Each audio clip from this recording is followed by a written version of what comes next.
Alright, I'm back with the Destiny 2 video, now that there is something to actually talk about, albeit not that much.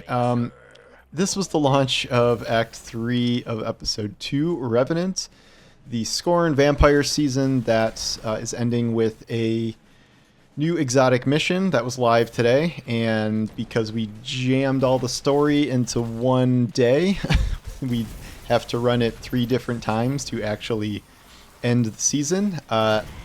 You know, it's always a fun moment when a new exotic quest is added, but this one I think really sort of exemplifies what exotic quests are becoming, and I feel like they're less exotic quests and they're more just kind of long campaign missions. You know, if you look at some of the missions of Lightfall or Witch Queen or Final Shape, the ones where they kind of got a little longer and beefier, this to me really kind of exemplifies that. Like, granted, we're not using a patrol space necessarily to run part of the mission, but just the way this is structured, the very, very light mechanics of it. You know, when we think of old exotic missions, we're talking about, you know, the classics here, where I feel like we haven't had a real classic one of these in a while. Encore we had last time, and that was better than this one, but this is not great, I didn't think. It's a mission where you're walking through killing the different Scorn bosses again. There is one central mechanic that involves shattering a mirror and diving through it to go into sort of like crystal dimension, you know, which visually is pretty cool. But it essentially works the same, almost identically as the Bell warp shift from, what's that Trigon dungeon called? I don't remember. You know what I'm talking about. Although it's way more basic, you don't have to like have everyone standing by the bell and like time it super well. When you go in the crystal dimension later, there's like a timer where you have 2 minutes to like get in and get out. At least on normal, which is what you're running the mission in 3 times. Not very difficult. You'll be in and out of there no problem in doing DPS or whatever you need to do. Usually you have to collect motes in the crystal dimension from killing specific grim enemies. No, wait, what's the dread enemies? You know, they really made an impact when I can't remember the name of the enemy alien race. You get the motes, you get a buff, you come out, and then you can kill some invincible shields to actually do damage to things. And then if you don't do enough damage, rinse and repeat. This is essentially 2 of the encounters, and all the bosses are more or less, not more or less, they are recycled from the past Scorn bosses. It's all the people that we've killed a bunch of times, but since they're Scorn, they never really die.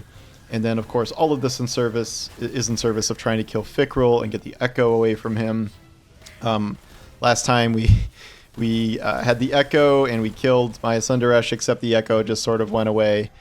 This time we actually do get our hands on the Echo. It's just not a very interesting mission, I don't think. You will see, if we get far enough in this, you will see me blowing myself up with a grenade launcher, which is really the only times I died here. It's pretty easy to survive. You know, Expert is a different thing. I haven't done it on Expert yet because I just don't really care to. All of this is in service of getting the new exotic shotgun, and it's a void shotgun that has a little bouncy explosive things. It hits really hard. I like that you change the entire clip instead of filling it up one by one. It feels good. It feels really good. There was a void buff on this mission, so I guess I can try it elsewhere. This is also an anti-barrier, or sorry, is it? No, it's overload shotgun season. It's a good weapon. I haven't messed around with it enough.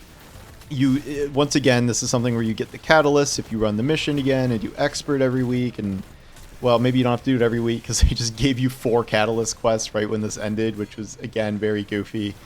The perks don't look very good. It's like Cascade Point and One for All, and I think Repulsor Brace. They don't really seem. I don't care. Like I'm not really gonna go after them for this. I don't care. That's kind of the moral of the story here. Speaking of the story, things are very weird with all of this jammed together. We get these situations where you keep needing to get radio messages from people, especially Ido, where you're getting incoming calls from Ido when she's standing right next to you. This happens at least 4 or 5 times. You get incoming calls from Spider when he's literally right around the corner. The most ridiculous part of this is like the whole point of this is you helped Aramis escape jail last time. The entire duration of all the story developments this week, she stayed in jail. And every time I went up to her, she's talking about like getting a lawyer, which is actually kind of funny. But clearly that was supposed to happen a very long time ago, and she's supposed to escape now. Like, spoiler alert, the end of this is she has, you know, we helped her get out. She and Mithrax are there. Mithrax is like fully possessed by Nezarec at this point. We stab Fickrel with this poison thing that supposedly detaches him from his dark ether so we can like finally kill him once and for all, which God, I hope that that's what happened. Very sick of this guy. And then the Echo chooses Aramis, the chosen one who just never seems to go away, but now she is literally going away. Before that, she blasts the Nezarec out of Mithrax, which I thought was a very funny way to cure the curse. Like, Idol's looking for all these like potions and things, and like Aramis just hits him with the Ryu beam. Like, I don't know. I thought that was funny. Anyway, the Echo is gonna help Aramis rebuild Reese. She's gonna leave with a bunch of Fallen and go back and reclaim their homeworld. This is one of the only kind of actually exciting things happening here, because the idea of a character leaving and going to a new world out of the system heavily implies that, for instance, we might go to that world during the Frontiers era, where they have pretty much said without saying that we are definitely going to new planets. And obviously a big candidate for those other planets out of the system are kind of alien homeworld planets, whether, you know, Fundament, Torvadal, like, and now Reese. Like, if there's a rebuilt Reese, that seems like somewhere we could definitely go. We don't know for sure if we're going there, when we're going there, but I think that's a pretty strong hint. You know, I wouldn't say it's the most compelling ending, and once again, it's just sort of cheery, and they don't really know how to do very high dramatic stakes anymore. This was not helped by the jam-packed story thing, and it's literally like 2 hours at most of story content every 6 weeks. Terrible format. There's no real good way to do this. The 3 weeks on, 3 weeks off wasn't good. I say just do 9-10 weeks in a row or whatever it is, like a normal season, then have the back half off. Doesn't really matter for next episode because there's only one more episode left, and then they're never doing seasons or episodes in the traditional sense again, apparently. So whatever. I just don't think this was very good. There's a couple new weapons that are live. There's a scout rifle and a rocket launcher that can roll double quick draw. If that gives any indication of where things are at here in terms of quality checking here. I accidentally went out of bounds in my first run through of the exotic mission, like not trying to at all, and I got stuck there for like 20 minutes. Not great. So I don't know. This wasn't a great finale. This wasn't a great exotic quest. It was fine. Like, if that was like a, finale campaign mission of an expansion or something, I guess that would have been kind of cool, or at least one of the bigger missions. But exotic quest does not mean what it used to, and they're designing these in much different ways than we've seen before, all based around this idea of like repetitive play, like get the catalyst, run expert mode, like, it just, I don't think that's very compelling anymore. It was interesting, I think, the first couple of times they did it, way back with like Dead Man's Tale and stuff like that, but this is a different era, and this is certainly not as good as that mission.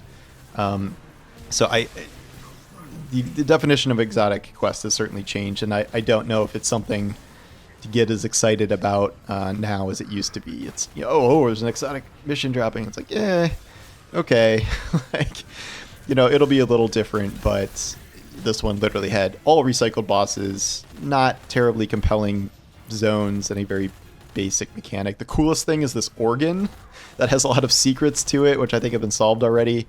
That was the only thing like vaguely vampire-ish in this. The only real vampire stuff this whole season was kind of the armor aesthetic, and I don't know. I don't really consider just random potions to be very vampire-y. Like, I get it, but the aesthetic didn't really work here, even though I do like some of those armor sets. Also, this episode had a crazy amount of Eververse sets. I think it's something like 6 or 7 Eververse sets by the time it all said and done here. You log in for Act 3, now there's a Strand one. Like, sure, why not? Weird episode. I think it did some aspects really well. I enjoyed Act 2. I actually did play quite a bit. I liked the new Onslaught. I liked the return of Prison of Elders with Tomb of Elders. I did play those a good amount. I enjoyed that. I do not feel like running this exotic mission another, 5 times or whatever it's going to be. I ran it 3 times in a row just to get out of this friggin' story. Not that it would have been so much better doing that 3 weeks in a row, but just trying to finish the story and having every new quest step being like, go to listen to 5 holographic messages and then go run a tiny tweaked version of the exotic mission again. Like, it was, you have a second boss, like a Screed lady the second time, and then you have Fickrell, the actual boss, the last time. I thought he was actually the easiest somehow. But yeah, so other than blowing myself up with grenade launchers, not hard, not really compelling. That seems to be kind of the general vibe I'm getting from most people here. I don't know, maybe I'll play a little more, but I'm playing Path of Exile. I'm looking to jump back into that when there's a new patch. Marvel Rivals Season 1 launches Friday, and even though I'm not like crazy huge into that game, that's definitely something I want to be keeping up with to a certain extent. Now we're just sort of coasting. I think there's like Riven's Wishes or something coming later. Is there another holiday event? No, we already did 2 holiday events this episode, didn't we? There's probably not another one. Is it Guardian Games? No, it's too early. I don't know. Whatever. It's not. I didn't touch the Dawning. I didn't get 1 piece of loot from that. I went in and bought the armor set because it was cool, and that was it. Which I guess Bungie would consider that a win. But anyway, let me know what you thought about the exotic quest, the end of the story, this whole episode. I'll probably do a whole episode and review at some point later on here. And we can talk about all the stuff I've been writing about, like the crazy low player count and the huge drops and stuff. That's certainly worth circling back to. But yeah. Anyway, thanks for watching, and I'll talk to you soon. Take care.